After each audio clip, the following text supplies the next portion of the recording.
یہ فیصلہ جن نے کیا ہے، یہ تمام تفصیلی سوالات جو آپ پوچھ رہے ہیں، ہم اپنا موقف تو دے سکتے ہیں، لیکن یہ سوالات تو آپ کو انہی سے پوچھنے چاہیے جن نے یہ فیصلے کیے ہیں۔ تو پہلا مقدمہ تو میں آپ کے سامنے یہ رکھ رہا ہوں کہ یہ مقدمہ ہی عدالت کا ہے، ہمارا نہیں ہے۔ دوسرا، میں آپ کے سامنے یہ مقدمہ رکھنا چاہتا ہوں کہ یہ جو فیصلہ آپ کے سامنے آیا ہے، ان میں سے ایک فیصلہ جج محمد بشیر صاحب نے کیا ہے۔ تو ابھی میرے دوست کچھ جن سے میری بے تکلفی ہے مجھے کہہ رہے تھے پٹرول کے حوالے سے ہم آپ کو کلپ دکھاتے ہیں آپ کے پرانے، تو میں نے ان سے گزارش کی کہ آپ ذرا عمران خان صاحب کے وہ کلپ نکالیں جس میں آدھا آدھا گھنٹہ انہوں نے تعریف کی ہے جج محمد بشیر کی، اس وجہ سے کہ انہوں نے نواز شریف کو اور ان کی بٹیا کو دونوں کو 8-10 سال قید کی سزا دی تھی، اور ان کو مرد مومن کہتے تھے، اور کہتے تھے کہ جج محمد بشیر سے زیادہ عظیم کوئی شخص نہیں ہے۔ تو بھائی آج جج محمد بشیر کی عظمت کو کیا ہوا؟ یہ آج جو اعتراضات اٹھا رہے ہیں، ذرا ان کو ان کلپس کے حوالے سے دیکھیں جس میں آپ تھکتے نہیں تھے جج محمد بشیر کا نام لیے ہوئے۔ تو آج بھی تو فیصلہ جج محمد بشیر کا ہے۔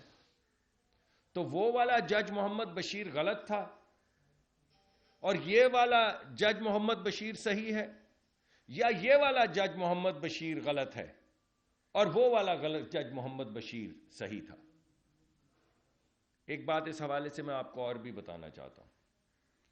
کوئی آپ کو تصویر نظر آئی میاں نواز شریف صاحب کی کہ وہ کسی کو یا لڈو کھلا رہے ہیں یا خوشیاں منا رہے ہیں؟ ہماری طرف سے، میری طرف سے، مریم نواز صاحبہ کی طرف سے کسی کو لڈو بانٹتے، کسی کو شیرینیاں کھاتے کوئی تصویر نظر آئی؟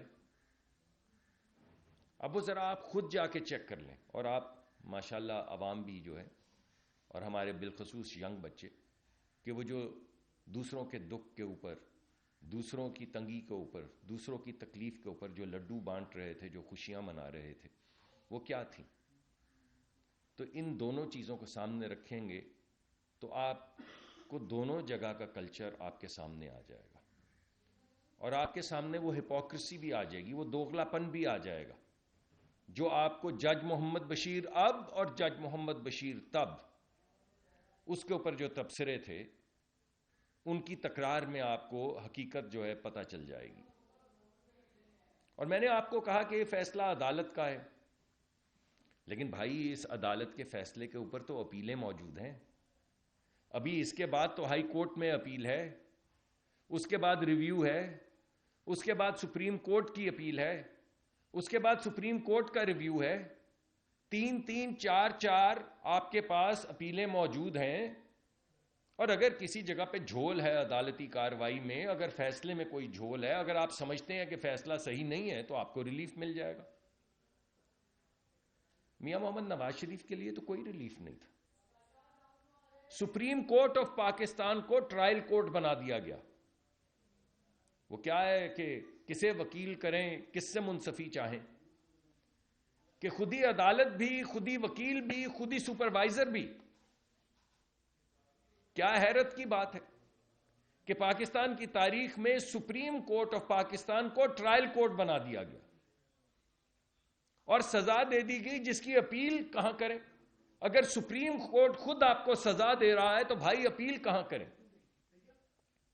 یہاں تو آپ کو تمام اپیل کے حق دیے گئے ہیں، اور میں تو قانونی ماہر ہوں نہیں کہ قانونی طور پہ اس پہ تبصرہ کر سکوں، لیکن یہ تو میں آپ کو بتا سکتا ہوں کہ کوئی سپریم کورٹ کا جج سپروائزر نہیں لگایا گیا اس کیس کے اوپر، سپریم کورٹ کا، ہائی کورٹ کا نہیں۔ میاں نواز شریف کا مقدمہ کہاں چل رہا ہے؟ لوور عدالت میں، نیب کی عدالت میں۔ اس کے اوپر کون بیٹھے ہوئے ہیں؟ سپریم کورٹ کے جج، کہ کہیں کوئی فیصلہ ایسا ویسا نہ ہو جائے، کہیں کوئی انصاف کی توقع نہ کسی جگہ پہ پیدا ہو جائے۔ تو بھائی یہ فیصلہ، وہ فیصلہ، یہ والا جج محمد بشیر، وہ والا جج محمد بشیر، آپ کس بات کی تکرار میں پڑھ رہے ہیں؟ اور پھر فیصلہ کس بات کا ہے بھائی؟ فیصلہ اس بات کا ہے 2 فیصلے ہوئے ہیں بڑے بڑے، ایک ایک کر کے چلتے ہیں۔ پہلا فیصلہ یہ ہے کہ آپ نے جو تحفے لیے وہ ڈکلیئر نہیں کیے، یعنی جو تحفہ آپ کو ملتا ہے، میں جب وزارت میں تھا تو ہم جاتے تھے باہر ٹورز پہ، تو ہمیں بھی خیر ہماری تو کوئی اتنی حیثیت نہیں تھی، مگر حیثیت کے مطابق کوئی نہ کوئی کسی جگہ پہ تحفہ دے دیتا تھا۔ سب توشہ خانہ میں پڑے، سب جمع ہوئے ہوئے، ایک ایک چیز، کسی رومال، کوئی پلیٹ، جو چیز دی گئی توشہ خانہ میں جمع کروا دی گئی۔ وہ اس وجہ سے کہ مجھے میری ذاتی حیثیت میں تو کسی نے بھائی تحفے دینے ہوتے تو اس سے پہلے میں جب جاتا تھا تو مجھے تحفے دے دیتے نا، کہ وہ ڈاکٹر صاحب آپ تشریف لائے ہیں، ہمیں بڑی محبت ہے آپ سے، یہ تحفہ تو لیتے جائیں۔ تحفے تو اس وقت ملے جب میں وزارت میں آیا، اور کیونکہ وہ آپ کو جو سونپی گئی ہے ذمہ داری، اس کی وجہ سے آپ کو تحفے ملتے ہیں، تو میں نے اسی طرح سرکاری امانت سمجھ کے اس کو سرکار کے توشہ خانے میں جمع کروا دیے۔ لیکن یہ کیا بات ہوئی کہ آپ نے ڈکلیئر ہی نہیں کیے؟ چلیں دیا گیا خریدنے کا، آپ خرید سکتے ہیں اگر آپ کے پاس حق ہے، لیکن آپ نے تو جمع ہی نہیں کروائے تحفے۔ اور جو جمع کروائے، اب میں وہ بڑی گھڑی کی چھوٹی چھوٹی چیزوں کی تو کیا بات، آپ کا قیمتی وقت ہے ضائع نہیں کروں گا۔ جو جمع کروایا جس کی مالیت 3 ارب اور 15 کروڑ روپے تھی، 3 ارب اور 15 کروڑ روپے کی مالیت کے جو ہیرے جواہرات والے وہ جو گھڑی اور دیگر چیزیں جمع کروائی گئیں، ان کو اپنے ہی بیوروکریٹس کے ذریعے، ایک طریقہ کار ہے، ایک کمیٹی بنتی ہے، وہ باہر سے جا کے اسیسمنٹ کرواتی ہے، اپنے ہی بیوروکریٹس کے ذریعے 2 کروڑ روپے کا ڈکلیئر کر کے 90 لاکھ میں خرید لیا۔ اس سے زیادہ بہتر کاروبار کیا ہوگا؟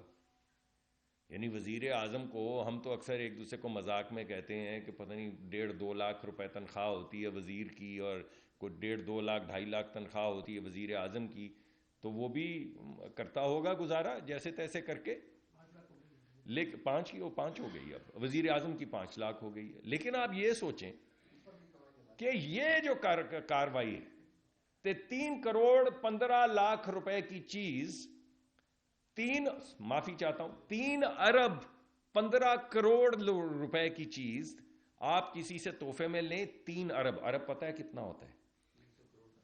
100 کروڑ کا۔